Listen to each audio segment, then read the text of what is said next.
You ever inherit something you thought was going to be simple, only to have it turn your whole damn world upside down?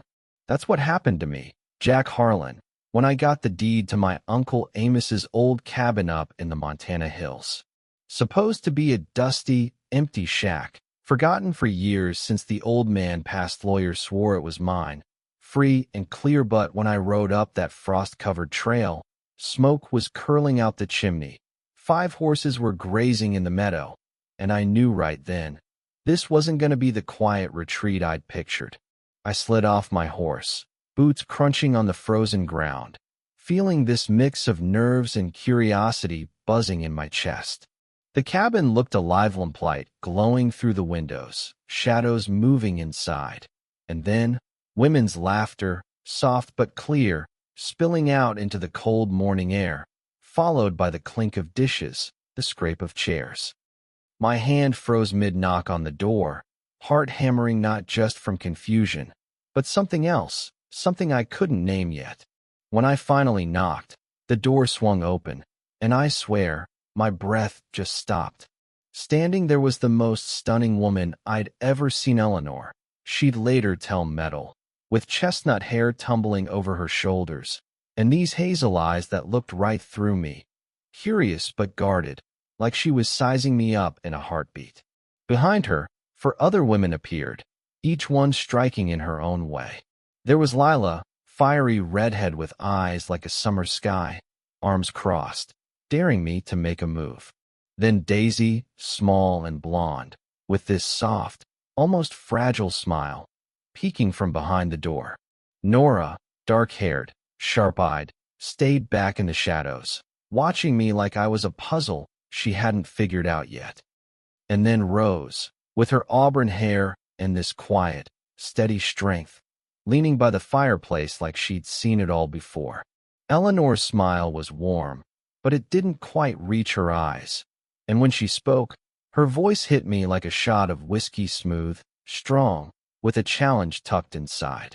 "You must be Jack Harlan," she said, stepping aside, motioning me in. "Come on, we need to talk." I walked into that cabin, and it wasn't the rough place I remembered from childhood visits with Uncle Amos. No, this was a home, rich curtains, polished wood, the smell of cedar and lavender hanging in the air. These women hadn't just crashed here. They'd made it theirs, like they planned to stay forever.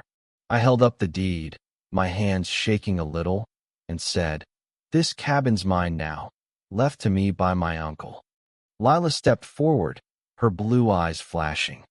"I'm Lila Monroe, and before you start throwing your weight around, Jack, we've got every right to be here." Her tone was all fire, like she was ready to fight me right there. Daisy, the blonde, moved closer, her voice soft, almost pleading. "I'm Daisy Wren, and we're not looking for trouble, honest." Nora, still in the shadows, just said, "Nora Kane," her voice flat, giving nothing away. Rose, by the fireplace, looked at me with this calm, knowing gaze. "Rose Adler, we've been expecting you, Mr. Harlan, just maybe not this soon." I looked around, 5 pairs of eyes locked on me, each one hiding something: secrets, strength, maybe pain. Eleanor stepped closer, close enough I could smell her faint perfume, like wildflowers after rain. "The question ain't whether you own this cabin, Jack," she said, her voice low, almost a whisper. "It's whether you can handle what comes with it." She paused, her lips curling into a half-smile, half-dare. "You think you can handle all 5 of us?" That line hung there, heavy, pulling at something deep inside me, and I knew right then this wasn't just about a cabin, this was about something bigger, something I wasn't ready for. Before I could answer, Rose pulled out a folded paper, her movements slow, deliberate. "This," she said, "is a contract your uncle signed 3 months before he died. Gives us the right to live here, long as we maintain the place." I stared at the paper, my heart sinking. Uncle Amos's signature, clear as day, same as the birthday cards he used to send. The contract was airtight, detailing how they'd cared for the land, fixed the cabin, made it a home. My dream of a quiet escape crumbled right there in my hands. The lawyer never mentioned this, I said, my voice weaker than I wanted. Lila smirked, stepping closer. Lawyers don't know everything, do they? Old men like your uncle keep secrets, even from family. Daisy turned to the window, her voice soft, trembling just a bit. Your uncle was kind, Jack. He knew some folks need a place to start over, away from judgment. Nora's dark eyes stayed on me, unblinking. So, what are you going to do about it? We've been here 2 years, fixed this place up, made it ours. Where else we supposed to go? Eleanor circled me, slow, like she was testing me, but there was something protective in it too. We could fight this in court, she said, her fingers brushing the contract. Drag it out for years or we could find another way. That word another way hit me like a spark, her hazel eyes holding mine, promising things I couldn't even name yet. Then, the sound of horses broke the moment, hooves pounding up the trail. Lila froze, her voice a harsh whisper. They found us. Fear flickered in her eyes, the first time I'd seen her anything but fierce. The women moved fast, like they'd drilled this 100 times, curtains pulled, papers hidden. Eleanor grabbed my wrist, her grip strong, her voice urgent. Stay away from the window, Jack. They can't know you're here. I peeked through a crack in the curtains and saw 3 riders, dark coats against the snowy hills, hands resting on gun belts like they were born to trouble. The leader, a tall guy with cold gray eyes, dismounted and strode toward the cabin. That's Victor Kane, Lila muttered, her voice dripping with venom. He's been hunting us for weeks. Who's Kane? I asked, feeling Eleanor's hand still on my wrist, her touch grounding me. Nora answered from the shadows, her voice ice cold. A man who thinks women are his to own, to control. Eleanor's thumb traced a small circle on my wrist, a tiny gesture that sent my pulse racing. Kane's got papers, fake ones saying we belong to him, like we're livestock. We ran 3 months ago, but he's got men everywhere. The women's story spilled out. Kane had coerced them into signing contracts under threats, burned their homes, ruined their families. They'd escaped to this cabin, Uncle Amos's sanctuary, and turned it into their fortress. Kane's boots hit the porch, 3 sharp knocks echoing like gunshots. Ladies, time to come home, he called, his voice smooth but laced with menace. My blood boiled. Nobody owns anybody, not like this. Without thinking, I said, you're under my protection now. The words surprised me, but I meant them. Eleanor's eyes searched mine, like she was weighing my soul. You sure about that, Jack? Kane doesn't play by rules. The door opened, and there he was, Victor Kane, all sharp angles and colder than winter ice. I'm here for my property, he said, smirking at me like I was nothing. I stepped into the doorway, blocking his view. This is my land, and you're trespassing. His men shifted, hands twitching toward their guns. Lila's voice cut through from behind me, sharp as a blade. Your contracts were signed under threats, Kane. We owe you nothing. Daisy, trembling but steady, added, we're free, and the law says so. Kane's laugh was like gravel.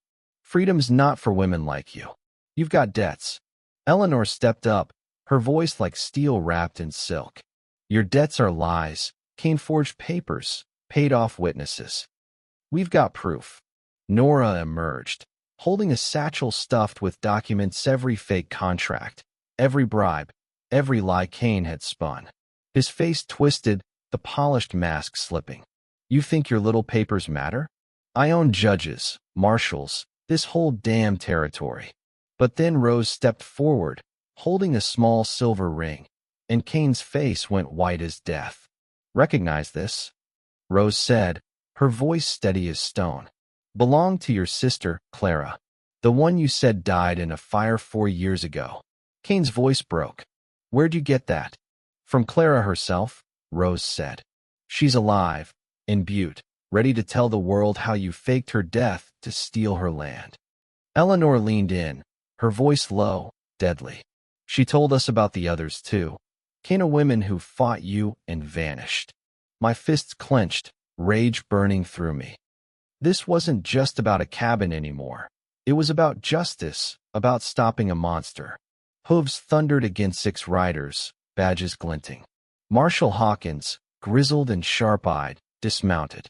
"Miss Eleanor, good to see you," he said, and I realized these women had planned this, had been working with the law for months.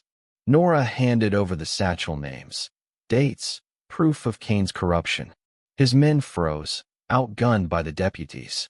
Kane's hand twitched toward his gun, but Eleanor pressed Uncle Amos's old revolver into my hand, whispering, "Some men only hear one language, Jack. You ready to speak it?" Time slowed as Kane drew, aiming not at me, but at Eleanor. I pulled her behind me, raised the revolver, and fired. My shot hit his arm. His bullet splintered the doorframe.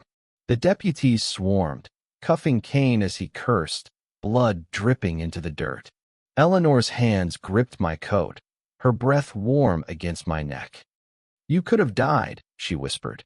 "So could you," I said, my voice rough, my hands still shaking from how close I'd come to losing her. 3 months later, I'm standing on the porch of that cabin, our cabin, now watching these 5 women who've become my family. Lila's breaking horses in the corral, her laugh brighter than the Montana sun. Daisy and Nora tend the garden, their unlikely friendship turning barren soil into something alive. Rose runs our little operation, turning horse sales and crops into a thriving business. And Eleanor, she walks toward me with a letter, her hazel eyes catching mine, and I feel that same spark from day one. "We've got another order," she says, slipping into my arms like it's the most natural thing in the world. "Ranchers in Wyoming want our stock." I grin, looking out at the life we've built, not just a cabin, but a home, a purpose. Kane's rotting in prison, his empire of lies crumbled, thanks to the women's evidence and Clara's testimony. I pull Eleanor close, thinking about how Uncle Amos's gift wasn't just land, it was a chance to become the man I was meant to be, surrounded by people who challenge me, lift me up, make me better. But here's the thing, what would you have done? Stood with those women, risked it all against a man like Kane? Or walked away, kept your quiet life? Drop a comment. Tell me what you think about justice, about fighting for what's right, about building something real with people who change you. And if this story hit you, hit that subscribe button, share it with someone who'd get it. Your support keeps stories like this alive.